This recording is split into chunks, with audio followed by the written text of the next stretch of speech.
Chapter 1. Women and Education. I do not wish for women to have power over men, but over themselves. Mary Wollstonecraft, 1759 to 1797. Women's rights start with the education of girls and women. If we study the history of women's fight for equality with men, education has always been an important topic. It may be the most important topic, because women can only be equal to men if they have an equal education. But the fight for equal education has met many problems. In many countries, and at different times in history, girls had very little or no education. In the past, a lot of people believed that women were not as intelligent as men. People thought that a woman's only job was being a wife and mother. Why educate them for that? People worried that education was not good for women. In some places, people still have these ideas. The education of girls is still a very important topic around the world. In the 18th and 19th centuries, people started to think, write, and talk about women's education more and more. There was progress in some countries. In 18th century Russia, for example, Catherine the Great believed in education for everyone.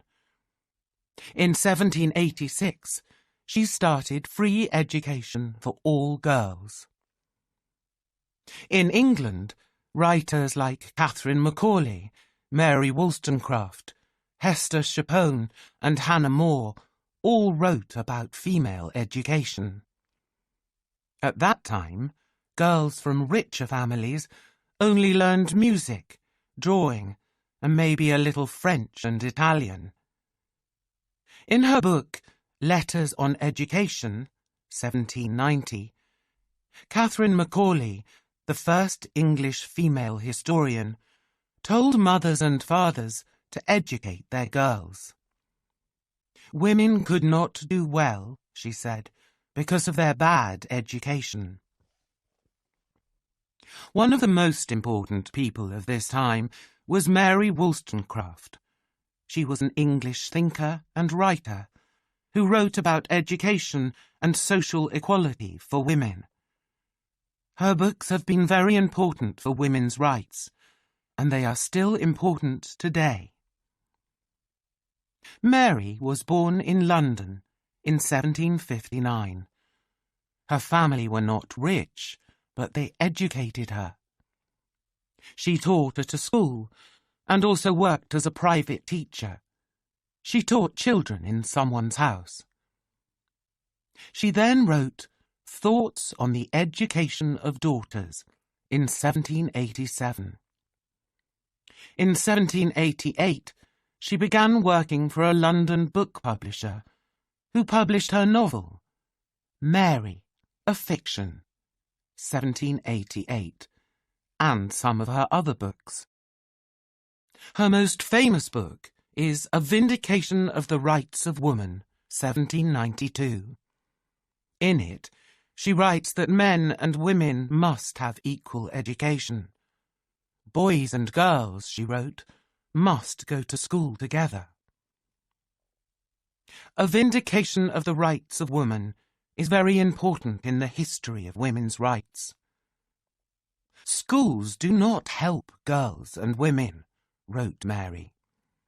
With real education, she said, women could be good wives and mothers, but also good workers in many jobs. Her ideas were very new at the time. Other women wrote about better female education, but Mary's work was really important. She believed that education in Britain had to change. This kind of change could be good for all society. Mary was writing about women and the vote, 100 years before women started fighting for it. Today, Mary Wollstonecraft is called the mother of British feminism. Any woman who has the vote and can read and write can say thank you to Mary Wollstonecraft. In 2011, a group of people wanted to get money for a statue of Mary in London, so they put a picture of her on the Houses of Parliament. We have a lot of statues of famous men. Let's have a statue of this famous woman, they said. In 2018, more people in politics and theatre joined the group to ask for a statue of Mary Wollstonecraft. The fight that Mary Wollstonecraft started in the late 18th century is still not finished. Since then, many women have fought for female education. Women like Margaret Bancroft and Jane Addams in the United States of America, USA, and Maria Montessori in Italy. In many places in the world, girls and women are still fighting for an equal education. One of the most famous fighters for girls' education today is Malala Yousafzai. Malala was born in 1997 in the Swat Valley in Pakistan. Her mother and father believed in education for girls. In 2007, a group of men called the Taliban came to the Swat Valley. They said, "People cannot have a television or play music." In January 2008, the Taliban said, "Girls cannot go to school." Malala used the name Gul Mackay and began writing for the BBC, the United Kingdom's television and radio, about life with the Taliban. She wrote about the last days before her school closed. Malala became famous, both in Pakistan and around the world, as a fighter for girls' education. She was brave, and she spoke about girls' education a lot. But the Taliban did not like it. On the 9th of October, 2012, a man from the Taliban got onto Malala's bus and shot Malala in the head and neck. 2 of her friends were also hurt. Malala did not die, but she was very badly hurt. She was taken to a hospital in the United Kingdom. People in Pakistan and around the world hoped that she could get better. When Malala got better, she decided to continue her fight for girls' education. In the next few years, Malala met with girls around the world, and she met with many politicians, like the President of the USA, Barack Obama. Everywhere she went, she talked about girls' education and equality.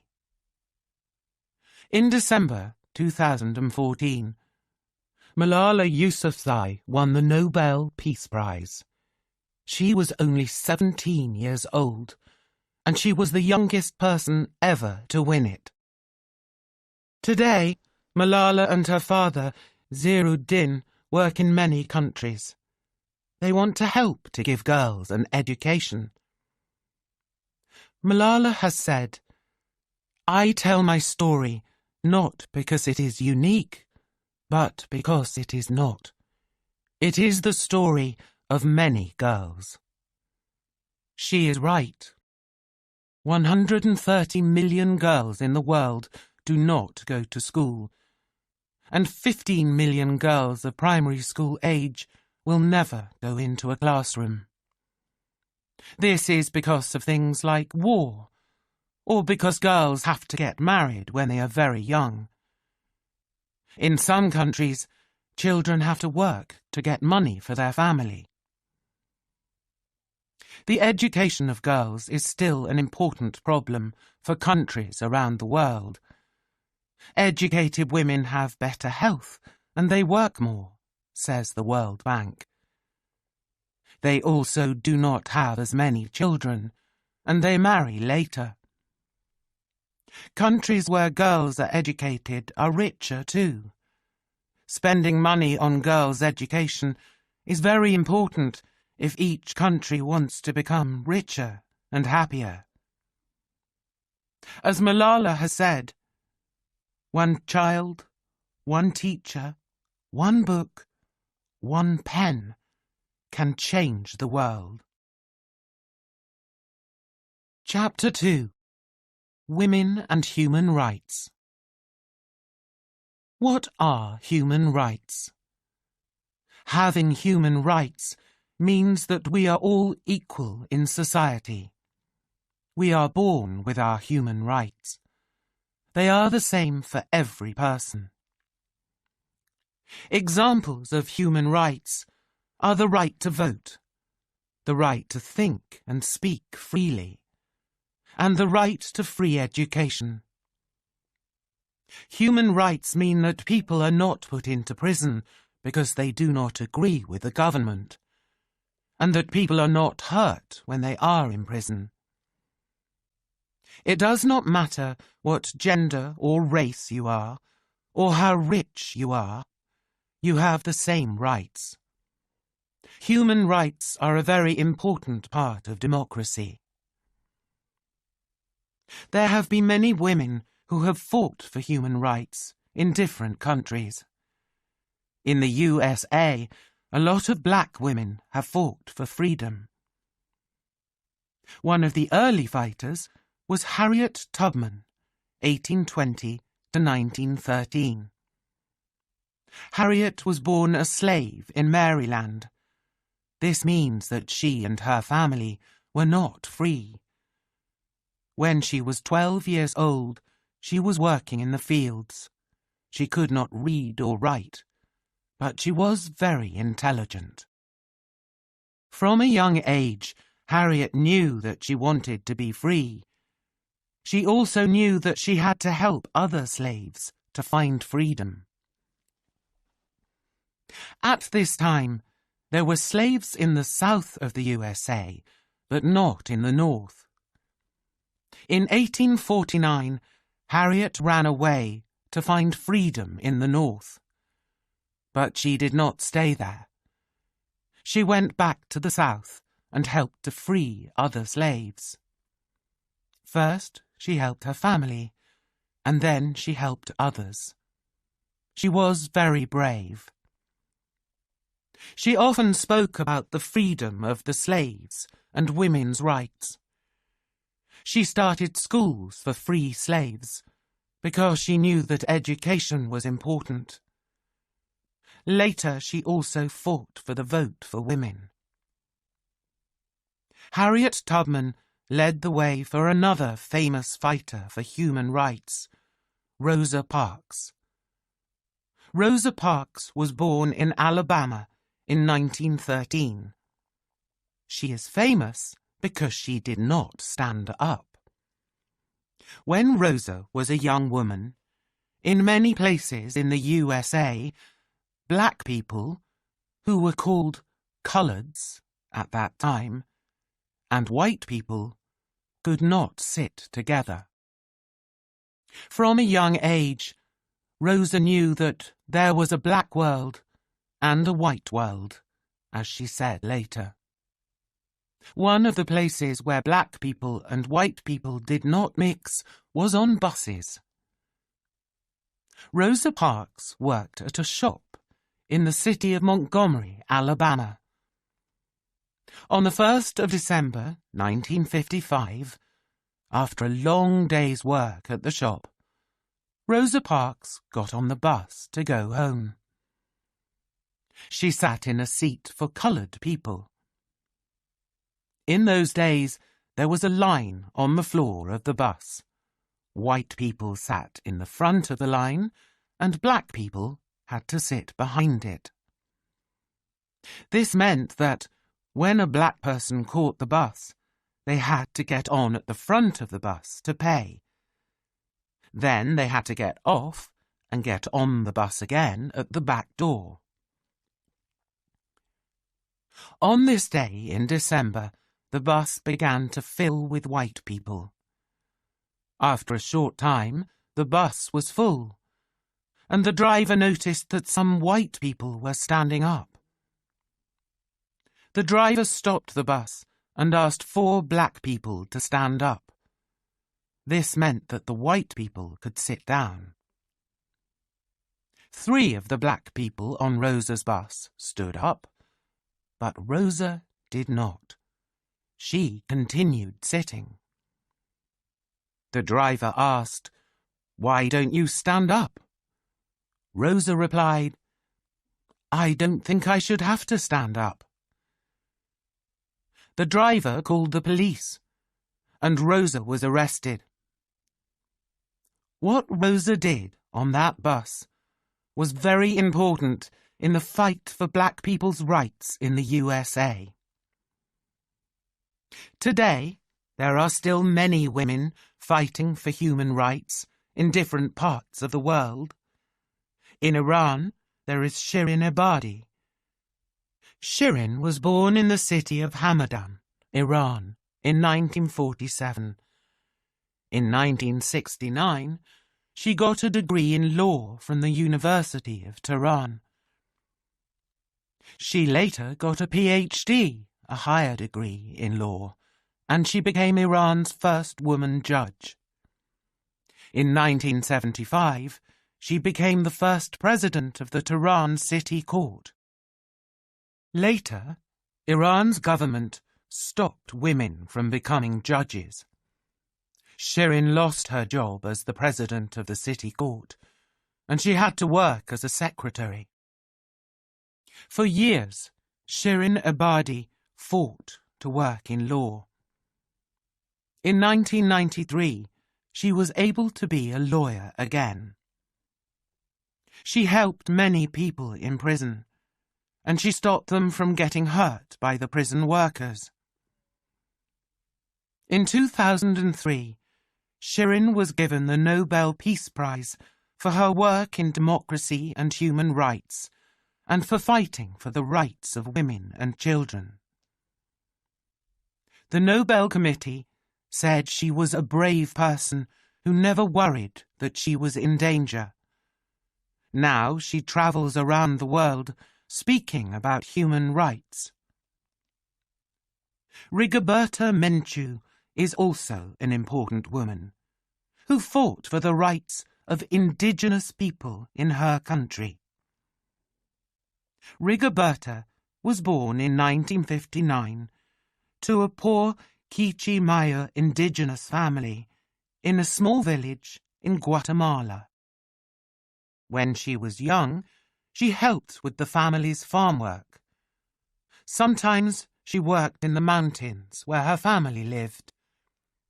Sometimes she went with other children and adults to pick coffee on big farms near the Pacific Sea. But she went to school too. After leaving school, Rigoberta worked against human rights crimes by Guatemalan soldiers from 1960 to 1996, during a war in the country. In 1979 and 1980, her brother, Petrochinio, and her mother, Juana, were killed by Guatemalan soldiers. Her father, Vicente, died in the 1980 burning of the Spanish embassy. In 1984, her brother Victor was also killed by soldiers. In 1981, Rigoberta ran away from Guatemala because living there was dangerous for her. She went to live in Mexico. In 1995, she married Ángel Canil, a Guatemalan. They have a son, Mash Nahuel Ja. While in Mexico, Rigoberta continued to fight for indigenous people's rights in Guatemala. In 1992, she got the Nobel Peace Prize for her work. Rigoberta and these other women have fought for the rights of women, but also for the rights of all humans. Chapter 3. Women and the Vote. If we win this hardest of all fights, then, in the future, it is going to be made easier for women all over the world to win their fight when their time comes. Emmeline Pankhurst, 1858 to 1928. The fight for the vote was one of the greatest fights that women have had. It started in the 19th century and continued into the 20th century. In the 1890s, parts of New Zealand and Australia were the first places to give women the vote. The first country in Europe to allow women to vote was Finland, which was then part of Russia. Finland also had the world's first women members of parliament, MPs, in 1907. After Finland came Norway, which gave the vote to women in 1913. Denmark followed in 1915. In the United Kingdom, the vote did not come until 1918. The fight for votes there was led by some very brave women. The most famous is a woman called Emmeline Pankhurst. She was the leader of the suffragettes, the name of a group of women who fought for the vote. Emmeline was born in 1858 in Manchester, in the north of England. Her father had a small business, and they lived in a large house. Both her mother and her father believed in women's rights. Emmeline was the oldest of 10 children. She was very intelligent and could read when she was 3 years old. In Emmeline's time, girls were not given a very good education. They learned things they needed for family life, like how to cook. But Emmeline's mother and father had money.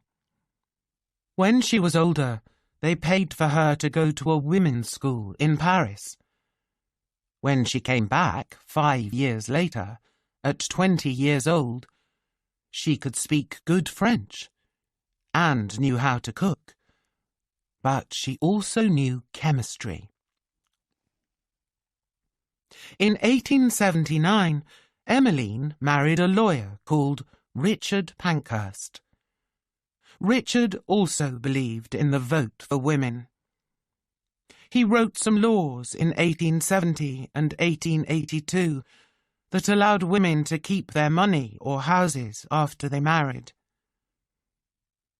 Emmeline and Richard had 5 children between 1880 and 1889.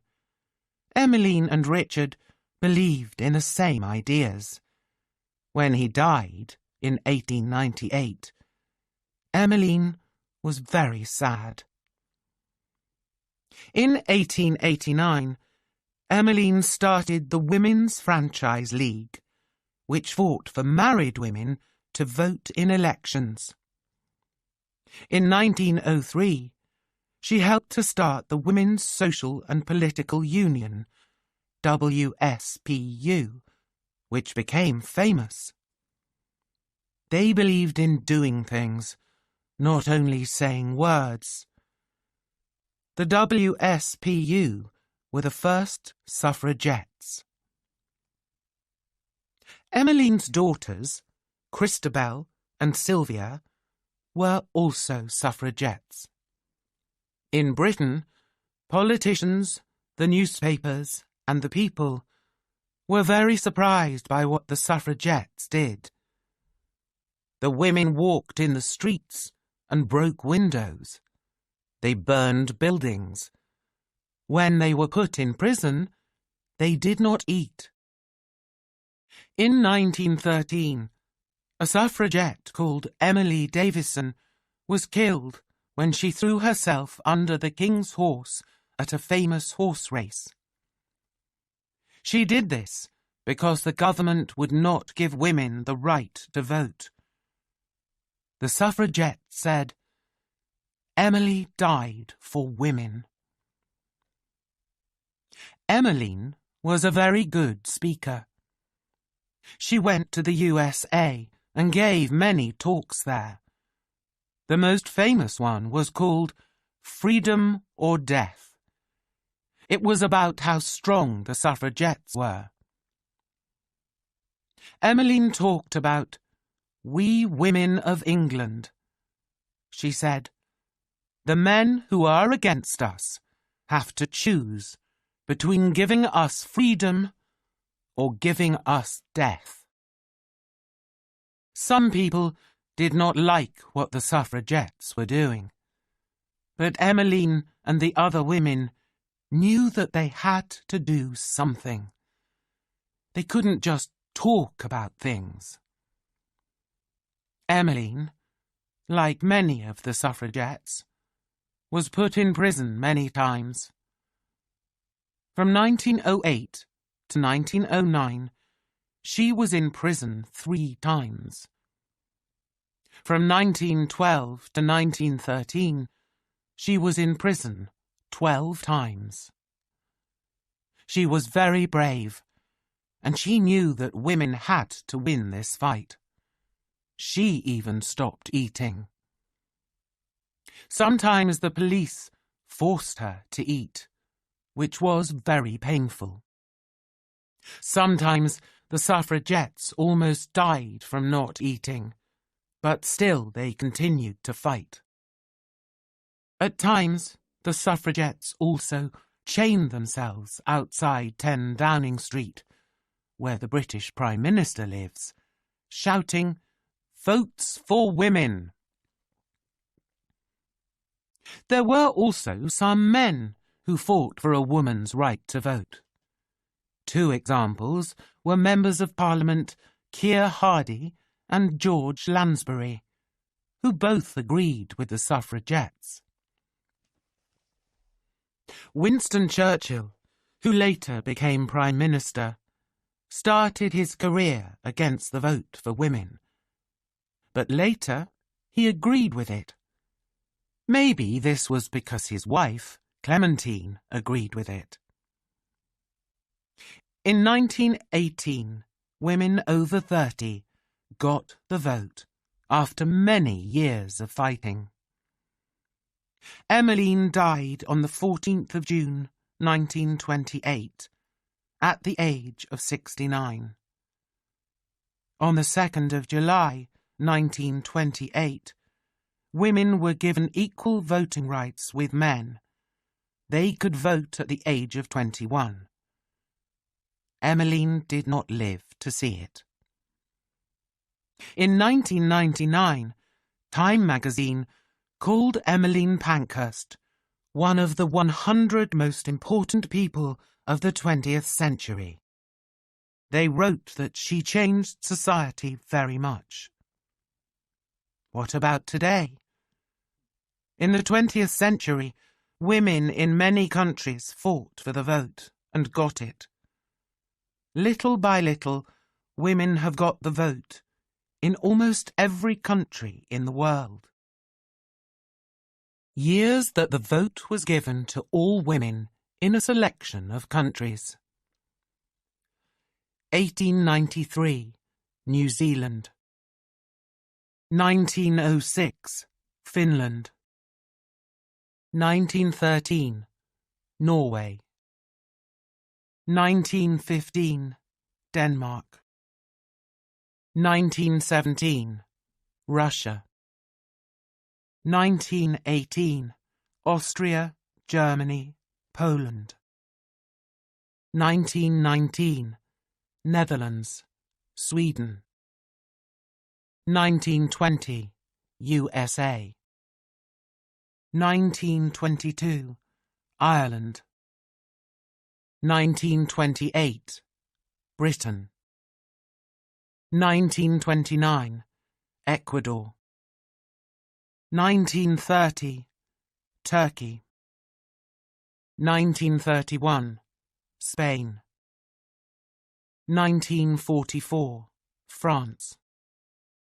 1945, Italy. 1947, Argentina. 1949, China. 1950, India. 1953, Mexico. 1954, Colombia. 1957, Malaysia, Zimbabwe. 1960, Canada. Some women were given the vote in 1918, but Asian and indigenous women were excluded from voting at that time. 1962, Algeria. 1962, Australia. Some women were given the vote in 1902, but indigenous women were excluded from voting until 1962. 1963, Iran, Morocco. 1964, Libya. 1971, Switzerland. 1974, Jordan. 1976, Portugal. 1989, Namibia. 1990, Samoa. 1993, Moldova. 1994, South Africa. From 1930, only white women were allowed to vote. 1994, Kazakhstan. 2005, Kuwait. 2006, United Arab Emirates. 2011, Saudi Arabia. Many countries gave the vote to some women earlier than the years shown here, but these dates show the years all women were given equal voting rights to men. Saudi Arabia is the newest country to give women the vote, in 2011. In 2015, women there voted for the first time in town and city elections. Hatun al-Fassi was one of the first Saudi Arabian women to vote. The Saudi professor and women's rights leader was driven to the voting station because women were not allowed to drive in 2015. She voted in an almost empty building, which was for women only. "It feels great," she said as she came out, with a very big smile. "This is a very important moment. I thank God that I am living it." She fought for that day for more than 10 years. This was progress for Hatun al-Fassi and for Saudi Arabian women, but still only 10% of Saudi's voters in the 2015 elections were women. In Saudi Arabia and some other countries, like Pakistan, it is difficult for women to go out to vote. But from June 2018, women in Saudi Arabia were allowed to drive themselves. This may mean that higher numbers of women will vote in the future. Women have made a lot of progress in the last 100 years. In most countries, they can now vote. This is thanks to brave women like Emmeline Pankhurst and Hatun al-Fassi, who fought so hard and won. Chapter 4. Women and Feminism. When we use the word feminism, We are talking about a number of political and social movements and ideas that have one goal. That goal is to achieve equality between all people. All over the world, feminist movements have fought, and are still fighting, for women's right to vote. These movements are also fighting for women's right to work, to earn equal pay, and to own property. They are fighting for women to get an education, and for women to have equal rights when they get married. Feminists have also worked hard to stop sexual assault and other crimes against women at work and at home. Feminism is not new. It has a long history in the West and in other parts of the world. The history of modern feminism comes in 4 waves or movements. Each wave looked at different parts of the same problem. The first wave, in the late 19th and early 20th centuries, was mostly about women's right to vote. The second wave, which began in the 1960s, was about women's fight for freedom. During this time, women fought for equality in the law and in society. The third wave, which began in the 1990s, continues the work of second-wave feminism. In it, women want to be themselves. They fight to be different from how some men want to see them, and from other women. The fourth wave started around 2012, and it is about sexual harassment and crimes against women at work. It uses a lot of social media, like Facebook, YouTube, and Twitter, and has been led by the #MeToo movement. The first wave of feminism in the West was mostly about getting the vote. Women in Northern Europe, and in places like the United Kingdom, the USA, and Australia, were all fighting for the vote in the last years of the 1890s and the early years of the 20th century. But during these times, countries like China, Egypt, and Iran had feminist movements too. For example, the Iranian women's movement wanted to achieve women's equality in education, marriage, careers, and law.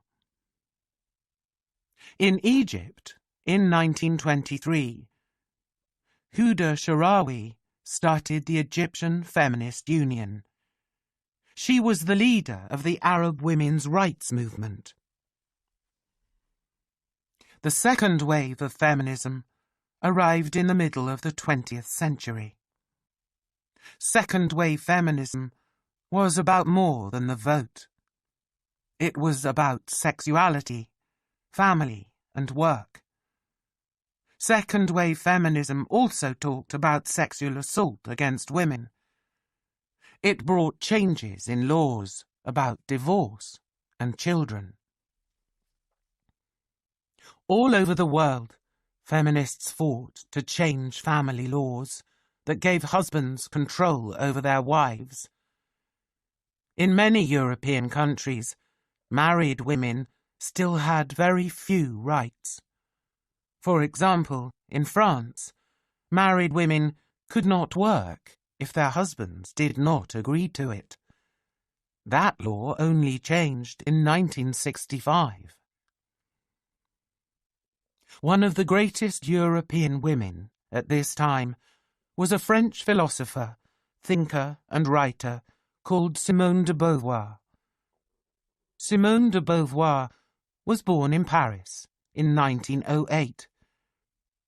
She studied philosophy at the Sorbonne, the famous university in Paris. De Beauvoir was only the 9th woman to study at the Sorbonne at the time. In 1929, when she was 21 years old, she met Jean-Paul Sartre, the philosopher. They were together for 51 years, until he died in 1980. They never lived together, never married, and never had children. She spent her life writing and thinking. Simone de Beauvoir wrote her most famous work, Le Deuxième Sexe, The Second Sex, in 1949. In it, she said, "One is not born, but rather becomes a woman." With this famous sentence, Simone was the first thinker to write about sex and gender. "We are born as a sex, either as a boy or girl," she said. "But our gender is made by our society. As we grow, society teaches us how to act like women." "Women," said Simone, "are always described as the other." She means that women do not act like men, and because of this, men believe that women are not as important as them. Simone wrote a large number of books. Her thoughts about women in society are still very important today. Later in the 20th century, writers like Betty Friedan and Gloria Steinem from the USA and Germaine Greer from Australia continued Simone's work. In 1963, Betty Friedan's book, The Feminine Mystique, was published. It showed that some American women were not happy if they only worked at home. They were not happy just cooking and looking after the children. People really liked the book, and Betty talked about it all over the world. 10 years after her book was published, more than half of the workers in the West were women. The world was changing fast. Countries in the West are not the only countries that have important feminist writers and thinkers. In the Arab world, Nawal al-Saadawi is very famous. Nawal is a doctor and writer from Egypt. She has written many books about women in Islam. In the 1980s, she spent a lot of time in prison because of her work. In her book, Memoirs from a Women's Prison, 1983, she wrote, "Danger has been a part of my life ever since I picked up a pen and wrote. Nothing is more perilous than truth in a world that lies." People have called her the Simone de Beauvoir of the Arab world. The third and fourth waves of feminism, from the 1990s until today, have often been about women's fight against sexual harassment and assault, and the fight to be themselves.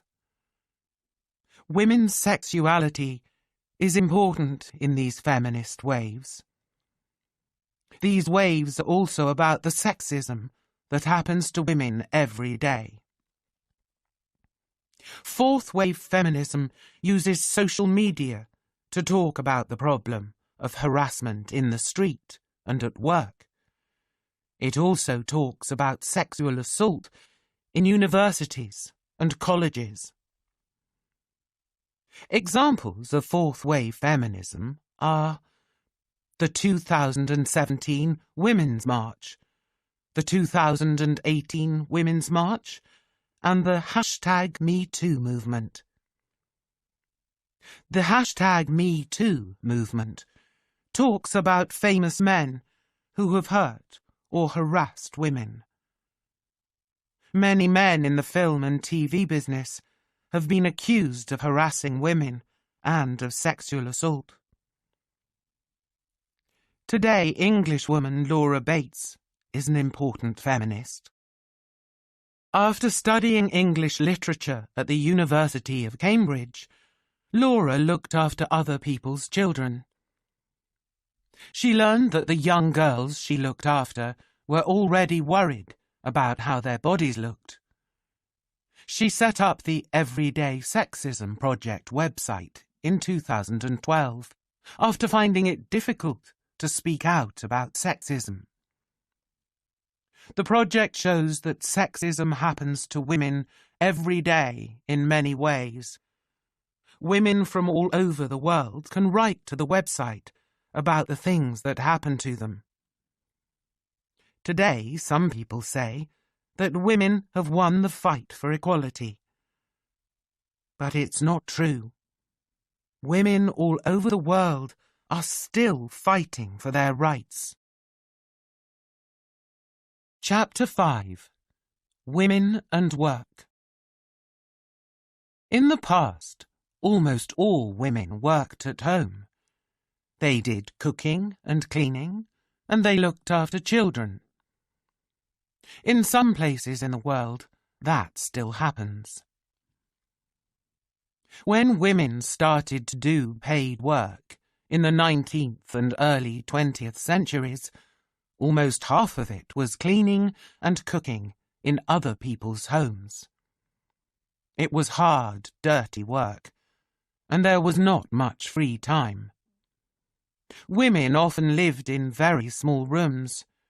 New jobs that appeared in factories, shops, and offices were better, but women earned half the money that was paid to men for the same jobs. They also worked long hours and got very low pay, and it was very hard work. During this time, women also became teachers or nurses. But people thought that this work was not important, and women had to leave their jobs when they married. War is usually a bad thing, but it has sometimes been good for women and work. In World War I, 1914 to 1918, men left home to fight, and women were needed to work both in the army and in their home country. World War II, 1939 to 1945, gave millions of jobs to women in the USA and in the United Kingdom. Thousands of American and British women joined the army. Although almost none of them carried a gun, they did men's jobs and got the same pay. At the same time, millions of men left their jobs to fight the war in Europe and other places. This meant that women had to go out to work because they needed to feed their children. After the war ended and the men came home, more than 2 million women lost their jobs. In the USA and the United Kingdom, women had to return home. Newspapers and magazines told women to keep a nice, clean home while their husbands were at work. They showed the home as a woman's place. There were still jobs for women, but they were usually in shops or for secretaries. However, the number of women working outside the home was still higher than before. This was because a lot of men did not come home from the war, so women had to work to look after their families. In the 1950s, many countries in the West became quite rich. Factories were making lots of new things, and this meant there were new jobs for women. In the 1950s and 1960s, the number of women who worked outside the home went up again. In the 1970s, women began to go to colleges and universities to study. More women were going to college and wanted to go out to work. This was a change from women in the past, who only worked a little because they got married and had children. In the West, doctors could help women to choose how many children they had. Families became smaller. Today, the number of women at work continues to go up. In 2014, in Canada, for example, over 47% of workers were women. Today, in many countries, women need to go out to work to help their families. They are also going into men's jobs. These days there are women pilots, judges, and astronauts. Women are now working in large numbers, and they are also becoming leaders in business and politics. One of these leaders is Sheryl Sandberg, who is the Chief Operating Officer, COO, of Facebook. Sheryl was born in Washington, D.C., and she got an MBA from Harvard Business School. She worked for Google before becoming the first woman COO at Facebook. In 2012, she was named in the Time 100, a list of the 100 most important people in the world. In 2013, Sheryl wrote her first book, Lean In: Women, Work, and the Will to Lead. Lean In is a book to help women to achieve their career goals. It is also for men who want to make a more equal society. Women are becoming leaders in business, but equal pay is still a big problem. In the USA in 2016, women earned about 82 cents for every dollar a man made. In the United Kingdom, more than 3 out of 4 businesses pay men more than women. In many jobs, men earn 10% more than women earn. In 2018, it was discovered that the BBC was paying some men a lot more than women for the same jobs. One of the women who spoke about the problem was Carrie Gracie. Carrie Gracie worked in China for the BBC.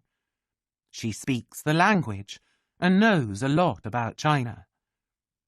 She has worked for the BBC for 30 years. In January 2018, she left her job in China because the BBC were paying women less than men. After a long fight, the BBC paid Carrie the same amount of money as the men were paid.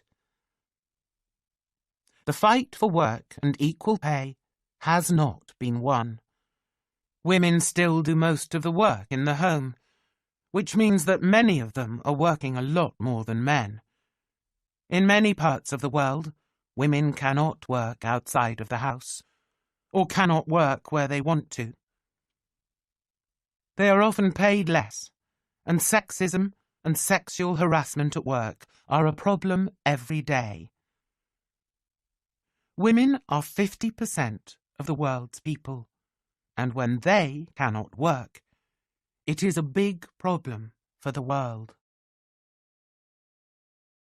Chapter 6: Women and Science. There have been women in science for many hundreds of years. Some women were working in medicine, for example, in early times. Even in ancient Greece, women were able to study science. In these early times, the number of women in science was not high. But in the 20th century, women started to study and work in science more and more. One of the big names of the 20th century was a woman from Poland named Marie Curie. She was one of the most famous scientists the world has ever known. In 1903, Marie Curie was given the Nobel Prize in Physics with her husband, Pierre, for their work on radioactivity. In 1911, she won the Nobel Prize in Chemistry without her husband. She was the first woman to win a Nobel Prize, and she is the only woman to win the Nobel Prize for 2 different topics. Who was this great woman? Marie Skłodowska was born in 1867 in Warsaw, Poland. Her parents were teachers who believed in the education of women. When she was a young woman, she moved to Paris to study. There she met Pierre Curie, who became her husband. They were both working with radioactivity. Pierre died in an accident in 1906, but Marie continued their work. In Marie Curie's time, science was a man's world. She was the first woman to achieve big things in this world. She was also the first woman to get a PhD from a French university. And she was the first woman to become a professor at the University of Paris. Today we know that Marie Curie was a Nobel Prize-winning scientist, but we must remember that it almost did not happen. In 1903, the French Academy of Sciences wrote a letter to the Nobel Committee. They wanted Pierre Curie and another man to win the Nobel Prize in Physics. Marie Curie's name was not there. Then a Swedish professor of mathematics called Gösta Mittag-Leffler, who was on the Nobel Committee, wrote a letter to Pierre Curie. Marie Curie worked on the research too, didn't she? He asked. So Pierre wrote back to the Nobel Committee. He and Marie had to be thought about together for our research on radioactive bodies, he wrote. That is why the Nobel Prize was given to both Pierre and Marie. Marie Curie's work was very important. She had important ideas about radioactivity and discovered polonium, P-O, and radium, R-A. Polonium was named after her country, Poland.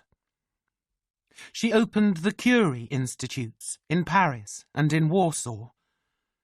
They are still important places to study medicine today. The Curie's work helped to make X-rays, which are very important in medicine today. During World War I, Marie helped to put X-ray machines in ambulances, which Marie herself drove to the places where they were needed. She worked for the International Red Cross and taught doctors how to use X-rays. Marie was very good at this important and dangerous work.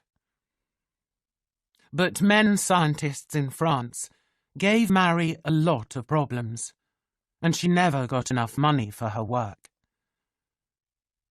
At the end of the 1920s, Marie became very ill because of her work, and she died in 1934. Later, in the 20th century, there were more women in science, and some of them did very important work. However, they did not win any Nobel Prizes. For example, Lise Meitner, 1878 to 1968, was an Austrian-Swedish scientist who worked on radioactivity and physics. Lise and Otto Hahn led the small group of scientists who first split the atom. Their work was published in 1939. Lise was very famous late in her life, But she was not given the 1944 Nobel Prize in Chemistry. That was given to Otto Hahn. Since then, many scientists and journalists have asked why Lisa did not get the Nobel Prize. Was it because she was a woman? Another woman who did not get a Nobel Prize is Rosalind Franklin. She was a British scientist who was born in 1920. Rosalind Franklin was very intelligent, and she knew when she was 15 that she wanted to be a scientist. Her father did not want her to be a scientist because it was difficult for women, and he told her to study something different. But Rosalind did not listen, and she went to study science at the University of Cambridge. Rosalind is most famous for her work on DNA while at King's College, London. Her work helped other scientists discover how DNA is made. James Watson, Francis Crick, and Maurice Wilkins got the Nobel Prize for this work in 1962. Rosalind died in 1958. Because the Nobel Prize can only be shared between 3 living scientists, Rosalind's work was not spoken about when the prize was given to James, Francis, and Maurice. Many people believe that Rosalind, like Lisa Meitner, did not get the Nobel Prize because she was a woman. Since those days, a lot of female scientists have won the Nobel Prize. Women like Barbara McClintock, Rita Levi-Montalcini, and Gertrude B. Elion. Now more and more women are entering science. Tu Youyou is a Chinese chemist who won the Nobel Prize in 2015. She is most famous for discovering a medicine for malaria, which has saved millions of lives.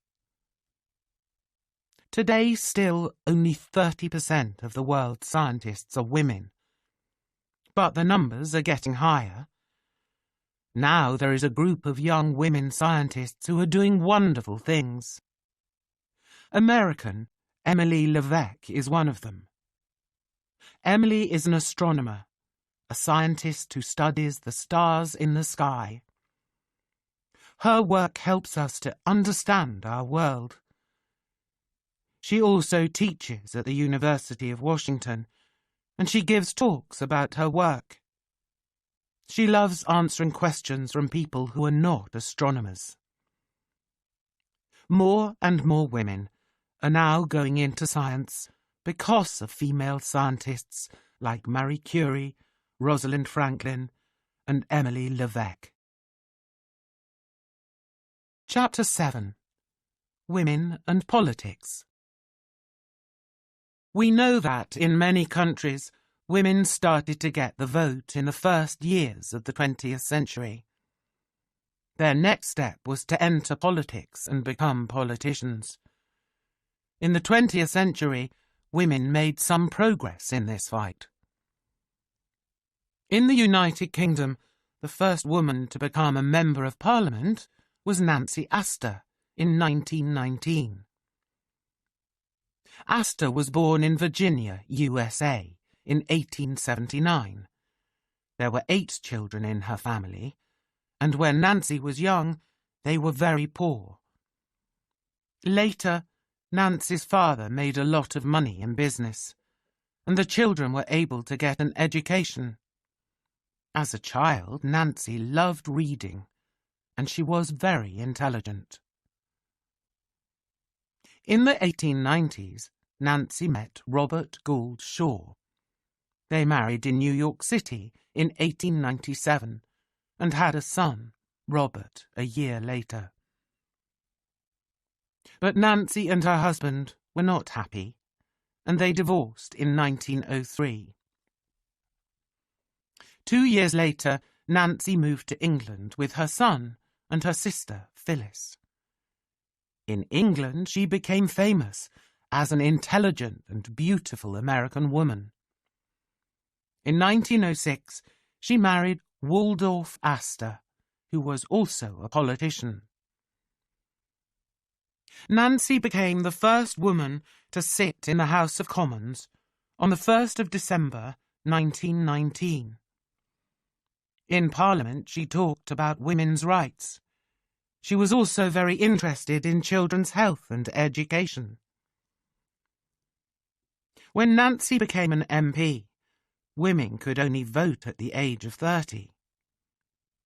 Nancy wanted women of 21 years old to vote. In 1928, women got the vote at 21. Nancy was very strong, and she always said what she thought. She did many things that women were not able to do before, like being an MP. She wanted to help other people. She said to the BBC, "I wanted the world to get better, and I knew it could not get better if it was going to be ruled by men." Nancy was an MP until 1945. In Europe and North America, changes were happening fast. But the first woman Prime Minister didn't come from Europe or the USA.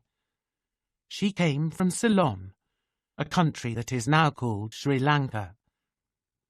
On the 21st of July, 1960, Sirimavo Bandraniki became the first woman Prime Minister in the world. Sirimavo came from a rich family, but she always wanted to help the poor people in her country. She went into politics when her husband, Prime Minister Solomon Bandraniki, was killed in 1959. She became the leader of the Sri Lanka Freedom Party, SLFP. One of Solomon Bandraniki's cousins asked, "What does she know about politics?" "She only knows about the kitchen," said her friends. They thought it was a big mistake. But they were wrong. Thanks to Sirimavo Bandraniki, the name of Bandraniki became very famous. She became the world's first woman Prime Minister, and she led her country's government 3 times. She changed Ceylon a lot, and she gave it the new name of Sri Lanka. The 20th century and the first part of the 21st century have seen big steps for women in politics.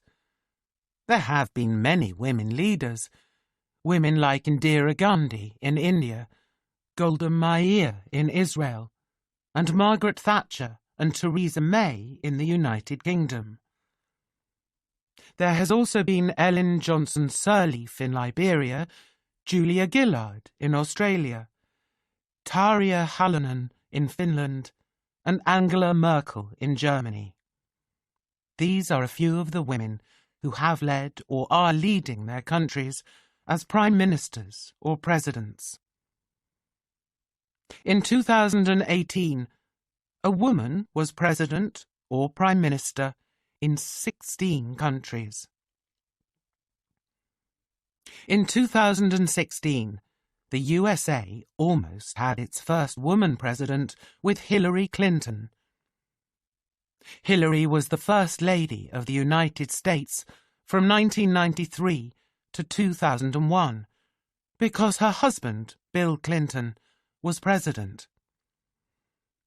Then she was U.S. Senator for New York from 2001 to 2009 and U.S. Secretary of State from 2009 to 2013, when Barack Obama was president.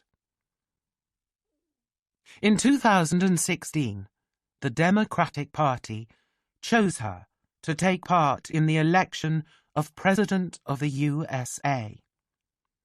She won the popular vote, which means that more of the Americans who voted for her, but she was not elected.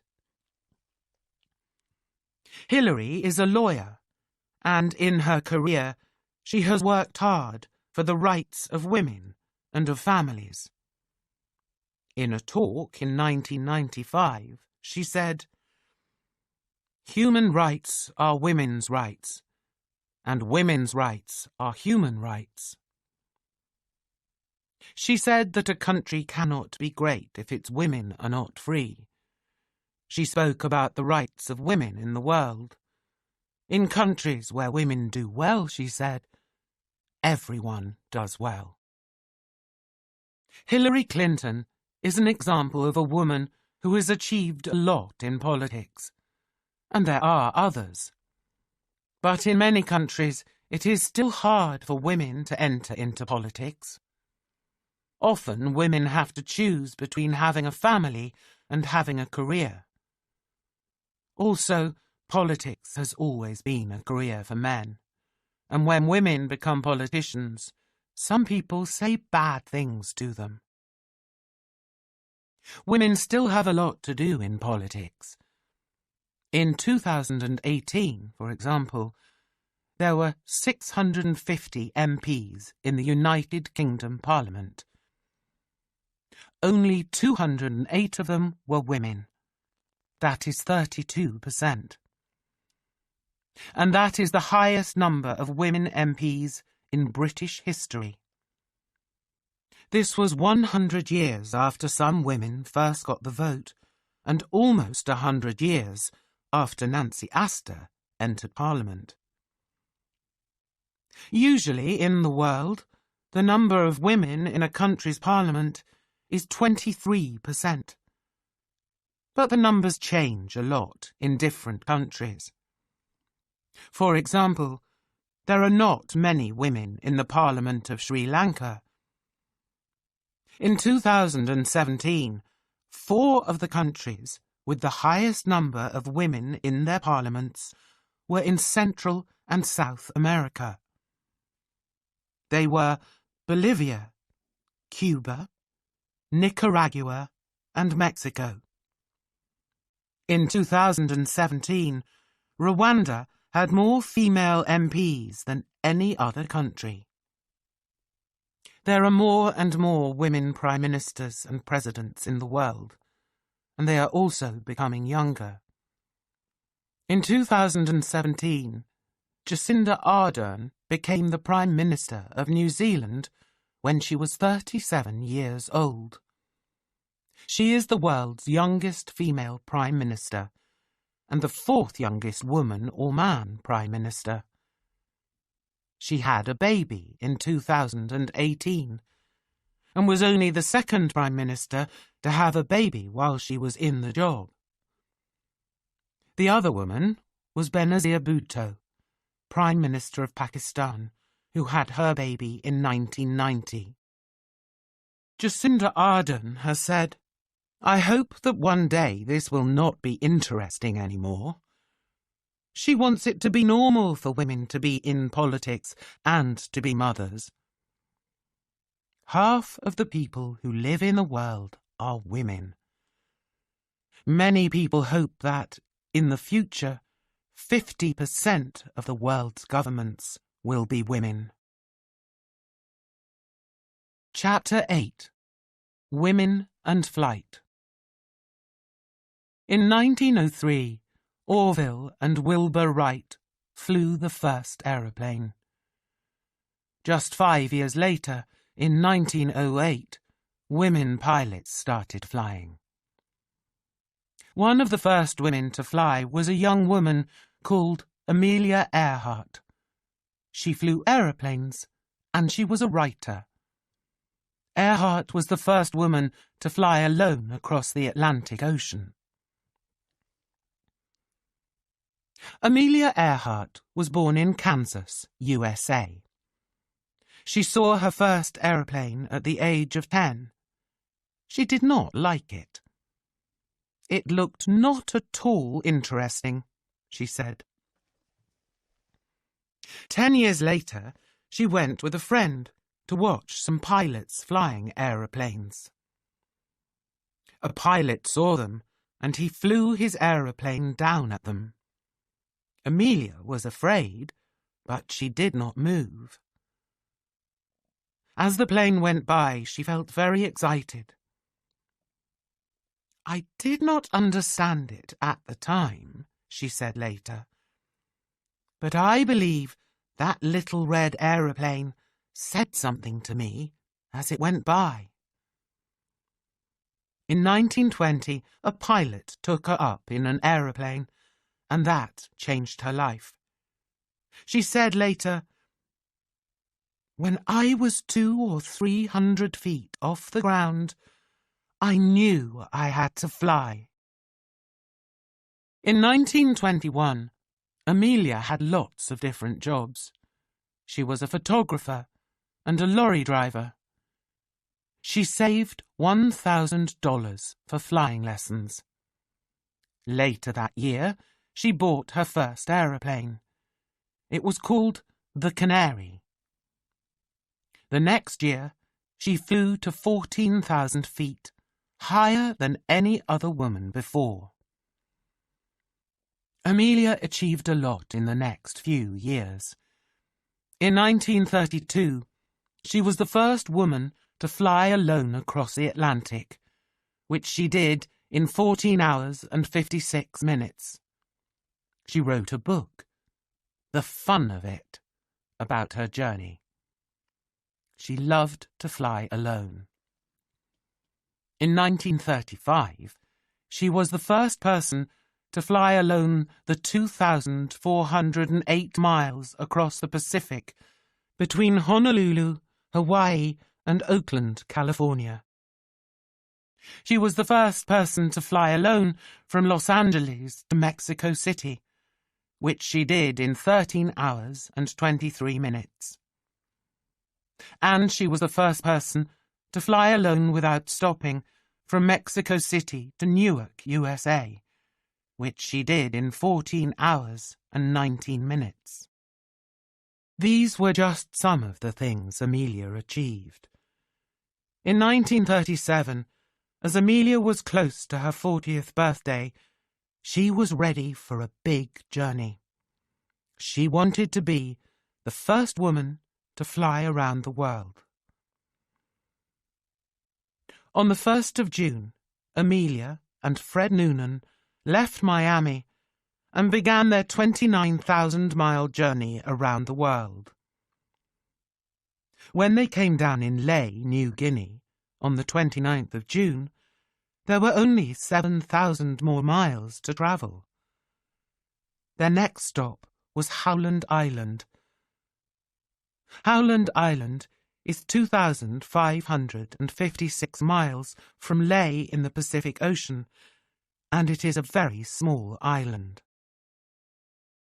On the 2nd of July at 10 a.m., Amelia and Fred started for Howland Island. They flew into grey skies and rain. In the early morning, Amelia called the Itasca a U.S. ship. She said there was cloudy weather. At 7:42 a.m., the Itasca got the message, "We are flying at 1,000 feet." The ship tried to reply, but Amelia's aeroplane did not hear it. At 8:45 a.m., Amelia spoke on the radio for the last time. Nobody heard from Amelia Earhart again. She and Fred disappeared. Nobody knows what happened to them. People will remember Amelia Earhart because she was brave and because she achieved so much for women and flight. In a letter to her husband, George Putnam, during her last flight, she showed how brave she was. "Please know that I know about the dangers," she wrote. "I want to do it because I want to do it. Women must try to do things as men have tried." After Amelia Earhart, there were many women pilots in the USA. Mary Wallace Wally Funk was one of them. She flew aeroplanes for her job at the age of 20. But in 1960, a space program was started by an American man called William Randolph Lovelace, who worked at NASA. He had helped to choose the first 7 astronauts. Those astronauts were all white men. William thought that women should also be able to go into space. He knew that the Soviet Union wanted to have women astronauts too. The USA wanted to be the first country to put women in space, so in 1960, William began to test women in the USA as astronauts. It was called the Women in Space program. 13 women pilots were asked to join it, and Wally Funk was one of them. Wally Funk always wanted to be an astronaut. She, like the other women, had to do lots of difficult tests. In one test, the women were placed in special rooms with water, where they could not hear anything or see anything. Funk was in there for 10 hours and 35 minutes. She tested better than John Glenn, the man who went to the moon. She passed her tests and was ready to go into space. But the program was stopped before the women could finish their last test. Was this because of sexism? Maybe the men became afraid that the women were equal or sometimes better than them.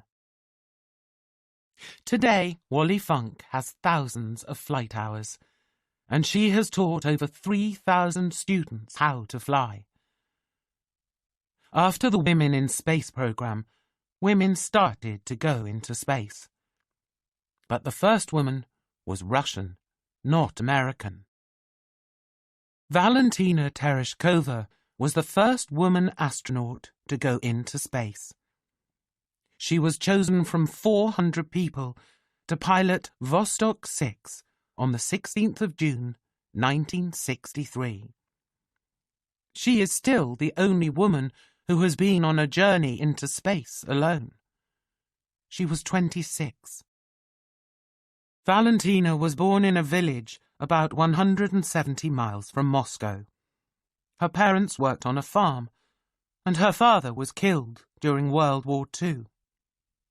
Valentina left school when she was 16 and worked at a factory, but she continued her education in the evenings. She also learned how to jump from an aeroplane with a parachute. She loved it. After Russian Yuri Gagarin became the first man in space in 1961, Valentina became excited. She joined the Russian space program. She was not a pilot, but she joined the program because of her 126 parachute jumps. At the time, astronauts had to parachute down when they came back near to Earth. Valentina and 4 other women had 18 months of lessons. She did many tests. Of the 5 women, only Valentina went into space.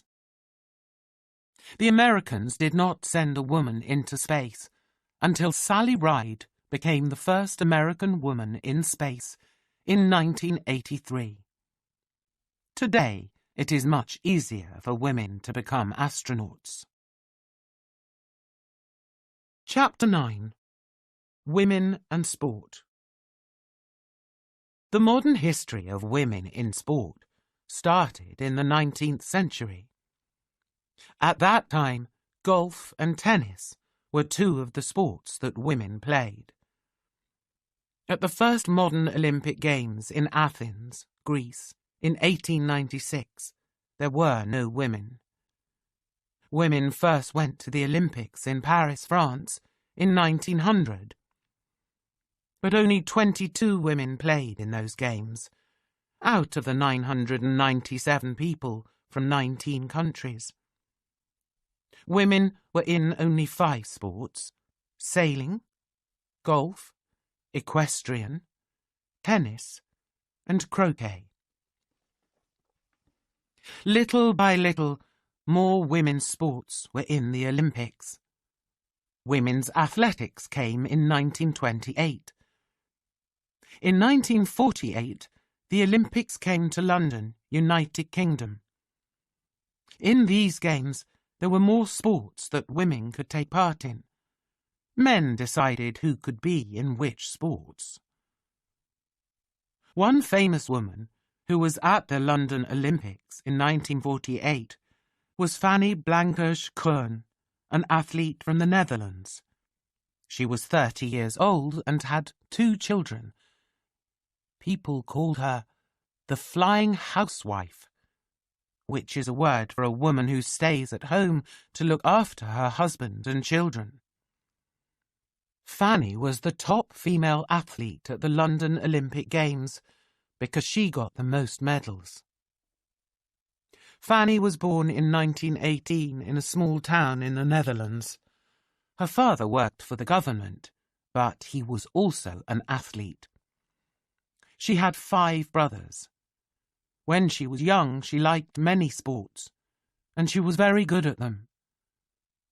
She couldn't decide which sport to choose. Her teacher told her to become a runner. As a runner, she could do great things. Fanny won a lot of races when she was young, but in 1948 she was 30 years old, and many people thought that she was too old to be the best. Other people said she had to look after her husband and her children. But Fanny started the 1948 Games by winning 2 races. One of them was the 100 metres. Then she won the 200 metres race and the 4x100 metres relay race. When she went home to the Netherlands, the Dutch were very happy. She showed everyone that a woman could be a housewife and still win gold medals. In 1999, Fanny Blankers-Koen was voted Female Athlete of the Century because of her 4 gold medals at the 1948 Games. Fanny Blankers-Koen was one of the first women to show that women could also be great athletes. Later, there were other great sportswomen, like American tennis player Billie Jean King. When Billie Jean King was 12 years old, she decided that she wanted to fight for equal rights for girls and women, and she used tennis to do that. Billie Jean King was born in 1943 in Long Beach, California, USA. Her family were athletes, and Billie Jean liked sport too. She asked her father what sport she could play. Her father talked about tennis. A few months later, Billie Jean's friend took her to play tennis for the first time. As soon as she hit the ball, Billie Jean knew that she wanted to be a tennis player. She began to play at Long Beach, and she used a racket she bought with money she got from little jobs. Her family were not rich. Still, she told her mother that she was going to be number 1 in the world. But she soon knew that tennis was different for women than for men. When she was 12 years old, she played at a tournament at the Los Angeles Tennis Club. But Billie Jean could not be in the group picture of young tennis players. That was because she wore the short trousers her mother made her wear. She did not wear the usual tennis dress worn by female athletes. This taught her that being a tennis player was more difficult for girls. When she got older, Billie Jean began winning big tennis tournaments. And in 1966, she achieved her dream. She was number 1 in the world in women's tennis. She was number 1 for 5 years in total, 1967 to 1968, 1971 to 1972, and 1974. But Billie Jean saw that women tennis players did not win as much money as men. When she won the US Open tournament in 1972, she received $15,000 less than the men's top player, Ilie Nastase. She would not go to the US Open in 1973 because of that, she said. The US Open became the first big tournament to give equal money to its men and women top players. Wimbledon, the oldest tennis tournament in the sport's history, was the last big tournament to do this, in 2007. Today, tennis is one of the few sports that pays its men and women the same in big tournaments. This is thanks to Billie Jean and other female players like Martina Navratilova and Venus Williams. In 1973, Billie had another fight. This time it was against a man. His name was Bobby Riggs. Bobby Riggs was a top men's tennis player in the 1930s and 1940s. He won the Wimbledon men's tournament in 1939, and he was the world #1 tennis player in 1941, 1946, and 1947. The women's game was much worse than the men's game, he said. Even he, a 55-year-old man, could win against the best female players. He played the Australian player Margaret Court.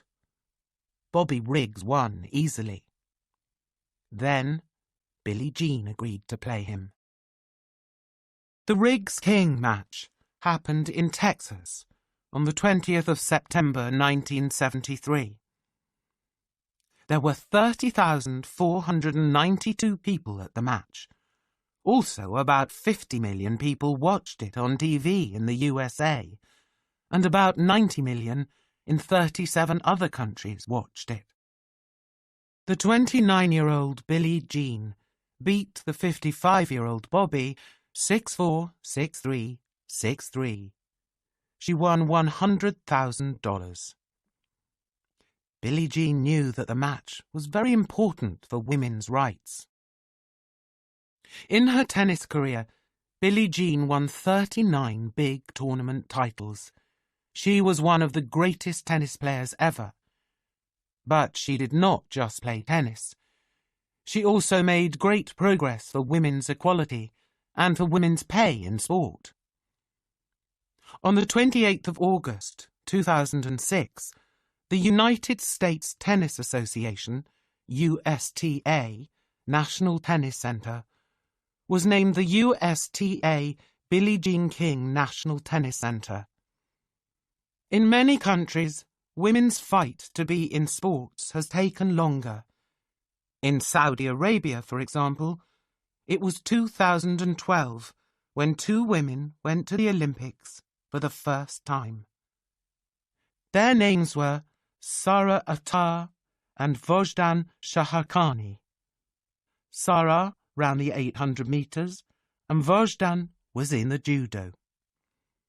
Since 1980, in Iran, the government has not allowed women into stadiums to see all men's sports. But now, things are changing. In June 2018, the Azadi Stadium's doors were opened to women and men during the last 2 Iran games at the 2018 World Cup. Things are changing fast in the world. Women have fought for the right to watch sports, to practice them, and to enter tournaments. Chapter 10. Women and Empowerment. In 2016, the United Nations, UN, introduced some goals for our future and for the future of the Earth. The goals are there to stop people from being poor, to look after the Earth, and to stop war. They are called the Sustainable Development Goals.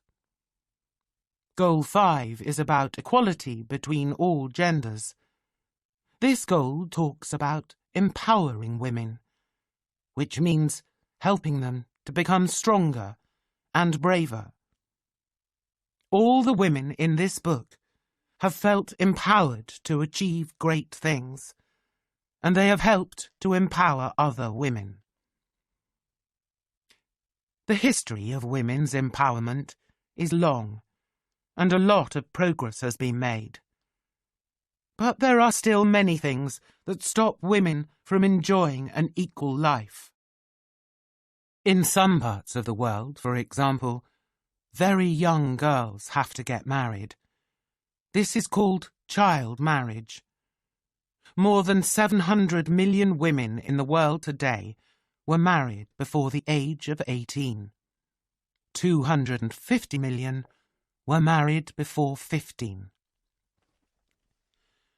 This is often because families are poor. Parents in poor families marry girls when they are young, so they do not have to give them food at home. Sometimes they also get money from the parents of their daughter's husband. In sub-Saharan Africa, 40% of women are married as children. For example, 32% of girls in Zimbabwe get married before they are 18 years old. Loveness Madzuru and Revimbo Tsupodzi were two young women from Zimbabwe who were married to men when they were 16 years old. Loveness had 2 children before she was 18. Revimbo's husband hit her, and sometimes she had to sleep outside. She said, "I wanted to stay in school, but he refused. It was very, very terrible." Loveness and Revimbo decided that they had to do something about child marriage. They took the government of Zimbabwe to court. The law was bad, they said. The lowest age for boys to marry was 18, but the lowest age for girls was 16. On the 20th of January 2016, after many months of thinking and talking, the court changed the law. Now the lowest age to get married in Zimbabwe is 18, and it's the same for boys and girls. The 2 young women were very brave, and they were empowered. They helped to make a big change in their country. Progress is coming slowly to other countries. In Guatemala and Malawi, for example, the lowest age for marriage is now higher. Nepal and Zambia are working on laws that help girls. But the big problem in any country is changing the way people think about child marriage, and that takes time. One of the biggest stories of women's empowerment has come with the hashtag #MeToo movement, which started in 2017. Hashtag #MeToo is a movement against sexual harassment and assault. Hashtag #MeToo was used a lot from October 2017 on social media to show that there is a lot of sexual assault and harassment of women everywhere in the world. At the same time, famous men in the film business, like Harvey Weinstein, were accused of harassing and assaulting women, and men in TV and politics have also been accused of these crimes. In 2018, a very famous man in American TV, Bill Cosby, was convicted of sexual assault and was sent to prison for 3 to 10 years. The words "Me Too" were first used by an American woman called Tarana Burke in 2006. They were used again by actor Alyssa Milano in 2017. Alyssa told women to write about sexism and harassment on social media to show how big the problem was. That night, social media became very busy as #MeToo started everywhere in the world. At the end of that day, there were movements in many languages, like Arabic, Farsi, French, Hindi, and Spanish. Today, women in many different countries are using #MeToo every day to tell people about the assault and harassment they get. They are asking for change. Many famous women said "Me Too." Hollywood actors like Gwyneth Paltrow, Ashley Judd, Jennifer Lawrence, and Uma Thurman have all said it. Because of this, everyone learned that there is a lot of sexual assault in the film business. More than 300 women from Hollywood got together and started a group called Time's Up. They asked for money for women who have been sexually assaulted. 17,700,000 women say that they have been sexually harassed or assaulted since 1998. Time magazine gave the Person of the Year for 2017 to the brave women who spoke about the problem of sexual harassment and assault. In many countries, it is very difficult for women to talk about sexual assault. Many women became brave because they saw other brave women in the #MeToo movement. They chose to speak after other women spoke out. In Japan, for example, the #MeToo movement started small, but it is getting bigger. BuzzFeed Japan, which is a news website, has started a #MeToo page with stories about the movement in Japan. Today, the #MeToo movement is very big everywhere. Women have started really talking about sexual harassment, which is a big problem in their lives. In the 21st century, women are stronger and braver than ever. They still need to make progress. But thanks to the women in this book and others, women are now much more equal in society than they have ever been before.